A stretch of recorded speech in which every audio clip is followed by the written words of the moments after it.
Beautiful, beautiful place. Wow. So nice view.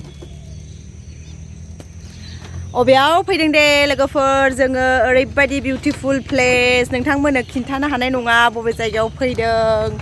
नै बे लोगोजोंनो फैदों आङो लोगोफोर जों एसे बेरायनो माइन्ड फ्रेश खालामनो होननानै फैदों सानैजों हठात माने प्लेनिं खालामब्रबनानैसो फैदों जोङो स' बेखौनो नोंथांमोनजों एसे शेयार खालामनोसै होननानै खालामबाय नोंथांमोननो आं खोन्थाथ'रा दे बबेहाय फैदों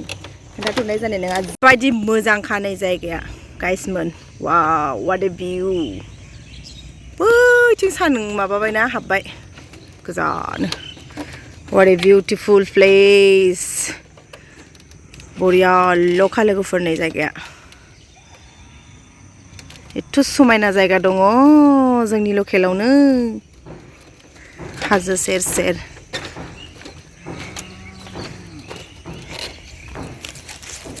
बरियाखाहाय ना जायगाया फाग्ला जागोनहाय बेवहाय आराम जिरायबाय थानो साना हाबहांहां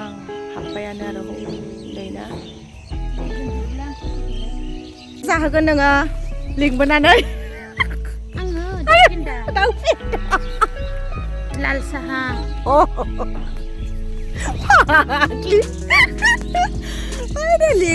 लिंबोग्राया बेनो गाइसमोन आंनि लोगो आरोना बिराद मोजां लोगो जोङो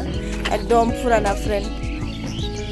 एसे माने बिथाङा लिंबोनायखाय फैनाय जाबाय बेखौनो नोंथांमोनजों एसे शेयार खालामबाय एसे फट' लालाबायनो बिथाङा आं खेबलाबायनो दे लोगोफोर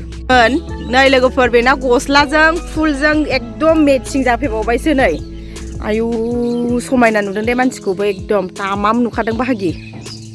आं मोनदों फैनानैहाय बिथाङा लिंबोनायावहाय फैया होनदोंमोन ओमफ्राय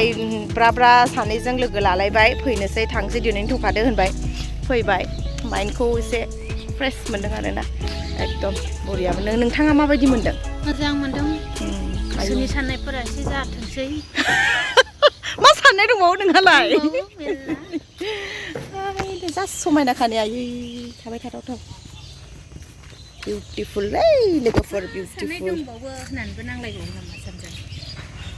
नांलायनांगौबोब्रा लोगोजों नांलायलायबासो अनलायनाया बारा जायोनो ओमफ्राय जायखौहाय इम्परटेन्ट सानो बेखौसो रागा जोंखायोनो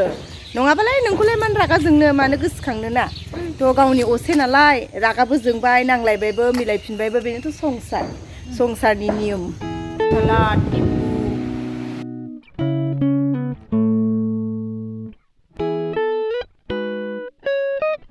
जोंहा ओरैनो जालि खालामसै सानैजोंहाय नै बे लोगोजों आंजों रेस्टुरेन्टाव फैबाय नालाय जानायानो जानाय र' जाग्राया सफैथ'वाखै नै लोगोआ बे नाखौ बिराद गोथाव मोनोनो बेखौ जानोसै जोंहा आरो दंबावो जाग्रा सफैबावगोन नै मोनसे सफैबावबाय जोंना जाग्राया चिकेन ड्राइ फ्राइ दाउदै एवग्लिनाय ना मा होनोथाय ओइ मा होनोमोनलाय बेखौ दाउदै गुजिया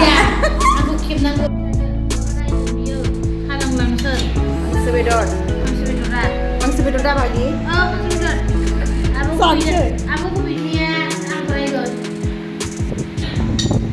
फाइनालि जोङो जाखांबाय जाखाङा माखांनानै ओंखारबाय जोङो थांनोसै लोगोफोर अब्ला जोङो नोंथांमोनजों बेखिनिखौनो भिडिअखौ शेयार खालामनाय जाबाय